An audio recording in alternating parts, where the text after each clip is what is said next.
Libra, stop what you're doing and listen to me. Not like someone listening to a weekly horoscope. Not like someone listening to a friend's advice. Listen to me like someone receiving a warning from someone who saw what's coming and knows you need to be prepared. Because at the end of February 2026, someone you trust will reveal themselves, and it won't be a pretty revelation. It won't be surprise, I love you more than you thought. It will be a revelation that will make you question everything, that will make you look back and think, how could I not see? That will make you feel foolish for having trusted, for having given chances, for having ignored the signs. And you already know who I'm talking about. Not completely, not consciously, but there's that feeling, that discomfort you push down every time it appears, that little voice that whispers, something's wrong here, and you reply, no, I'm being paranoid. That tension in your stomach when that person says certain things in a certain way, and you ignore it, because Libra doesn't want to be a suspicious person, doesn't want to be a difficult person, doesn't want to destroy harmony with suspicion that may be unfounded. But it's not unfounded. Your intuition was right all along, and between February 25th and 28th, you'll have proof. You'll have such clear evidence that you won't be able to keep pretending. You won't be able to keep giving the benefit of the doubt. You won't be able to keep convincing yourself that you're exaggerating, because it will be there, right in front of you, undeniable. And you know what's the hardest part? It's not the betrayal itself. You survive betrayal. You're stronger than you think. What truly hurts is realizing how much time you wasted, how much of yourself you gave to someone who didn't deserve it, how many times you defended that person to others when others tried to warn you, how many times you chose that person over your own peace of mind. And all of that, it was based on the version of them they sold you, not on who they really are. So let me prepare you, because worse than discovering the truth is being caught unprepared. It's reacting impulsively. It's doing or saying something you can't undo. It's destroying your own reputation, trying to expose hers. It's giving her the power to see you broken, and you won't give her that power. You will be prepared. You will know exactly what to do when the moment comes. First, I need to explain to you why specifically these days. Why not last week or next month? Why this end of February 2026 is a window where hidden truths can no longer remain hidden. It has to do with Venus, your ruling planet, making a tense aspect with Pluto in Aquarius precisely during these days. Venus governs your relationships, your values, your capacity to trust. And Pluto is the digger. It's what brings to the surface what's rotten underneath. It's what forces truth into the light, even when truth would prefer to remain in the shadows. And this specific aspect, this conjunction between Venus and Pluto on these exact days is not common. It's rare, it's powerful. It's like a cosmic X-ray that reveals what's hidden in relationships. And for Libra specifically, who lives for relationships, who defines themselves through who they love, who measures their self-worth by how much they are loved in return, this X-ray will be brutal, because it will show that at least one important relationship in their life is based on lies, on manipulation, on someone wearing a mask. And that person can be anyone. It could be a romantic partner. It could be a best friend. It could be family. It could be a co-worker. It could even be someone you just met but who quickly became important. The point isn't who. The point is that this person has two faces, and you only know one. And how will this happen? How will the revelation come? It could happen in 1,000 different ways, but I'll give you the most common ones for Libra on these specific days. First, you'll see a message you shouldn't see. Not because you were looking for it, not because you were investigating, but because the universe will orchestrate that her phone is in your hand at the right moment, that a notification appears on the screen, that you accidentally see what she worked so hard to hide. And it will be specific, it will be clear, it will be undeniable. Second way, someone will tell you, not vague gossip, not I think I saw it, but concrete information from someone who is certain and is telling you because they can't stand seeing you deceived anymore. And when that person tells you, your first reaction will be to defend them. You'll say, no, you're wrong, you don't know her like I do. But the person will have details. They'll have specifics that can only come from the truth. And you'll have to choose, believe the person who warns you or continue believing the person who deceives you. The third way, and this one is more subtle, you'll notice patterns. You'll connect things that previously seemed separate. You'll remember 3 different situations where her story didn't add up, where she said she was in one place but you have evidence that she was in another, where she said she spoke to someone but that person knows nothing. Small inconsistencies that you missed on their own, but together they form a clear picture. She lies. She lies well, and she's been lying for a while. And here's what you need to understand about these specific days. You won't be able to ignore what you discover. Normally you're a master at rationalizing, at creating alternative explanations, at giving the benefit of the doubt until there's no doubt left. But on these days, with this planetary energy, your capacity for self-deception will be switched off. You will see clearly, you will see unfiltered. And once you see, you can't unsee. So what do you do when you find out? First thing, don't confront her immediately. I know you'll want to. You'll want to throw it in her face. You'll want to see her explain herself. You'll want justice now. But breathe. Count to 10. Count to 100 if you need to. Because confrontation done in the heat of the moment always goes wrong. You reveal too much. You give away information you shouldn't. You show your cards before you know what hers are. So you keep it to yourself. For a day, for 2 days. You process it alone first. You feel all the anger, all the pain, all the betrayal, but alone, where she can't see, where she can't use her emotions against you. And while you process it, you observe. You pay attention to how she acts, if she's more careful, if she's suddenly more affectionate, if she's creating an alibi. Because people who hide something always give signs when they're nervous. And you'll see those signs now that you know what to look for. And after processing, after being absolutely certain, then you confront her. But not with anger, with cold calm.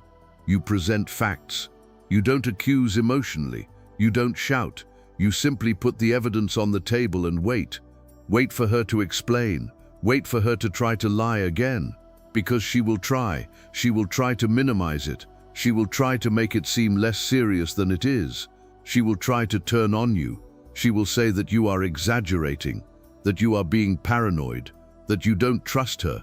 And that's where you need to be strong, because part of you will want to believe her explanation. You'll want it to be a misunderstanding. You'll want to return to the comfort of not knowing. But you don't do that. You stand by. You repeat the facts, and you observe. You observe whether she takes responsibility or if she continues to evade the question. And her response will tell you everything you need to know about whether the relationship can be saved or not. But there's something deeper happening these days that goes beyond a specific person betraying you. There's a bigger lesson.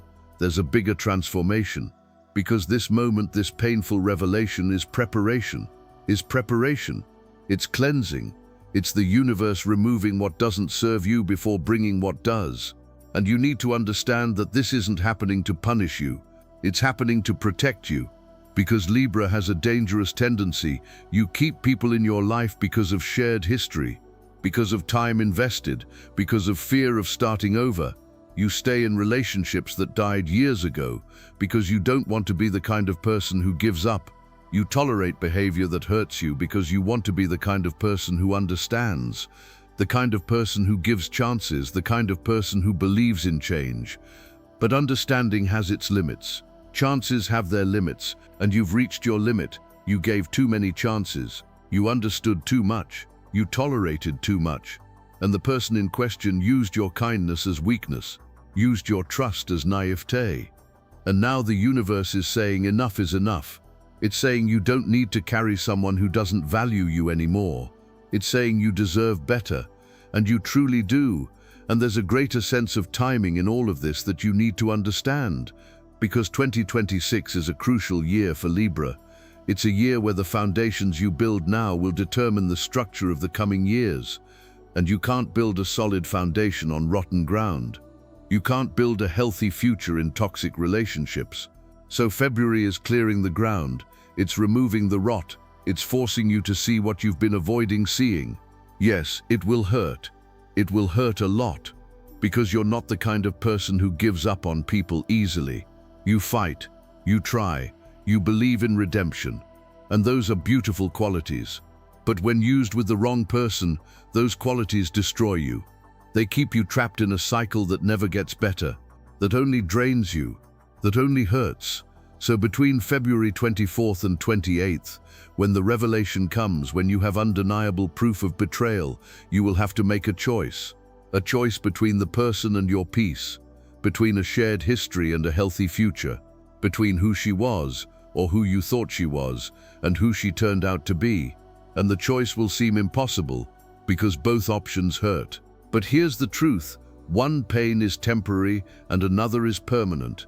The pain of leaving, of ending, of starting over, that pain is sharp, but it passes.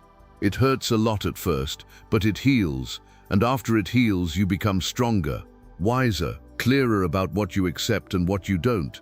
But the pain of staying, the pain of continuing in a relationship where trust has died, that pain is chronic, it's constant, it's every day you wonder if you can believe it. It's every interaction you're looking for a lie. It's you betraying yourself every day by choosing to stay. Libra, you've betrayed yourself too much already.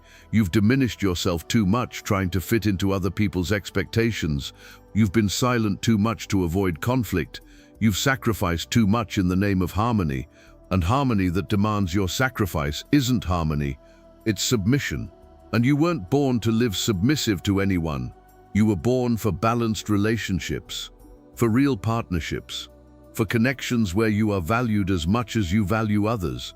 And if the person in question doesn't offer that, if the person in question uses you more than they love you, then that person doesn't deserve to stay. It doesn't matter how many years, it doesn't matter how much history, it doesn't matter how much you invested, because investing in the wrong person isn't an investment, it's a loss. And there's another layer to this that needs to be explored, because the revelation that will come in these days isn't just about a specific person, it's about patterns. Patterns you repeat, patterns of trusting too quickly, of giving too much too soon, of ignoring red flags because you want to believe in the best. And this pattern needs to be broken, because every time you ignore intuition, you weaken it. Every time you rationalize questionable behavior, you train your brain to accept the unacceptable.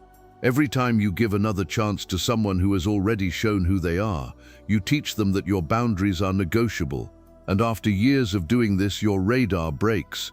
You can no longer distinguish between a safe person and a dangerous person, between real love and well-executed manipulation. So the February revelation isn't just about one person. It's about you waking up. It's about you regaining your radar. It's about you remembering that your intuition always knew. It always tried to warn you, and you ignored it because you wanted harmony more than truth. But truth is what sets you free. Harmony based on lies is prison. And when you finally see the whole truth, when all the pieces fit together and form a complete picture of who this person really is and what they really did, you will feel a wave of emotions. First shock, then denial, then anger. Anger you may never have felt before. Anger at having been used, anger at having been deceived, anger at yourself for not seeing it sooner. And you're going to need to feel that anger. Don't suppress it. Don't rationalize it, feel it, because anger is information. It's your body telling you that a boundary has been violated, that you've been hurt, that this wasn't okay. And if you suppress anger, if you jump straight to forgiveness before processing, you don't heal, you just bury it. And what you bury doesn't die, it stays down there rotting, creating resentment, creating bitterness. So feel the anger, completely, totally. And then, only then, after feeling everything, can you begin the process of letting go, of forgiving, not because the other person deserves it, but because you deserve peace. Because carrying anger is like drinking poison hoping the other person will die. It only hurts you. There's one more thing about these specific days that you need to know. You're going to have vivid dreams, dreams where you confront someone, where you say everything you want to say, where you finally defend yourself. And you'll wake up with clarity, with strength, with determination.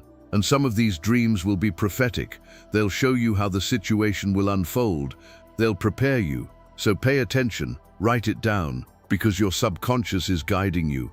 And you might have a specific dream where you are alone, completely alone. And in the dream you feel afraid of this loneliness, but then the fear passes, and you realize that loneliness isn't emptiness. It's space, it's silence where you can finally hear your own thoughts. It's the freedom of not having to adjust to anyone. And you wake up with a strange but good feeling, a feeling that maybe being alone isn't the worst fate. Maybe it's better than being with the wrong person. Now let's talk about something practical. When the revelation comes, when you know without a doubt that you've been betrayed, you'll need a support system. You'll need people to call, people who will listen to you without judgment, who will hold you when you fall apart. And it's important that you identify these people now, before you need them, because in a moment of crisis you can't think clearly enough to choose well. So make a mental list. Who are 2 or 3 people you completely trust? People who have proven their loyalty, who truly know you, who won't side with the person who hurt you, even when their story seems convincing. And when you're sure who these people are, let them know. You don't need to give details, just say, I might need you at the end of February. And let them know you'll be vulnerable, that you'll need them to be strong for you when you can't be. And there's something about loneliness that needs to be said now, because you're going to face it. When you end a relationship, whether romantic or a friendship, there will be times when you're alone and the silence is deafening, and you'll be tempted to go back, not because the person has changed, but because loneliness hurts, because you're used to having someone, even if that someone hurt you. And it's at this moment that you need to be stronger, because going back to the person who betrayed you, not out of love but out of fear of loneliness, is betraying yourself. It's saying that you're worth no more than toxic company. It's accepting crumbs because you're afraid of starvation, but you're not hungry, you're healing. And healing requires time alone. It requires silence. It requires you learning to be self-sufficient. And when you learn, when you sit alone and realize that you can do it, that you don't need anyone to be complete, something magical happens. You stop attracting the wrong people because you stop coming from a place of need. You stop accepting just anyone who wants you because you finally know your worth. And when you know your worth, you only accept those who also know it.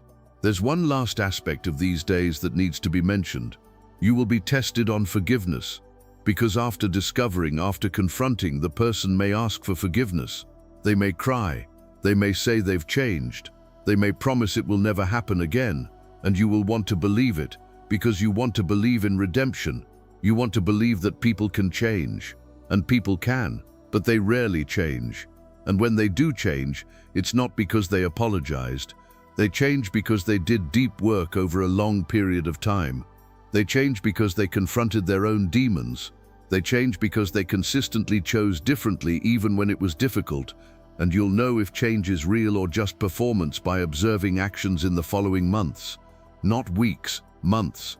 Because anyone can fake it for 2 weeks. But the real pattern reveals itself in 6 months. So if you choose to give it another chance, and you can, you do it with your eyes open, with clear boundaries, with established consequences. And the first time a boundary is crossed, the first time you catch a small lie, you walk out. No discussion, no negotiation, because a second chance is a gift, a third chance is foolishness. Because living a lie, even a comfortable lie, makes you sick. It keeps you trapped. It prevents you from growing, and you are ready to grow, to evolve, to become a version of yourself that doesn't accept less than you deserve. And that version cannot be born while you are trapped in a relationship based on deceit. So when the days come, when the revelation arrives, breathe. Remember that you are stronger than you think. Remember that you have survived worse things. Remember that on the other side of this pain there is a version of you that is finally free. And freedom is worth any temporary pain. And months later, when the dust settles, when you look back at the end of February 2026, you will be grateful. You will be grateful for having seen, for having known, for having acted. Because action in these days determines the quality of your relationships in the coming years. And you deserve real relationships based on truth, where you can completely trust. And these relationships are coming. But first you need to make space. And space is made by removing what doesn't serve you. So let February do its cleaning. Let the truth emerge. And when it emerges, act. Act with courage, with clarity, with self-love, and never look back.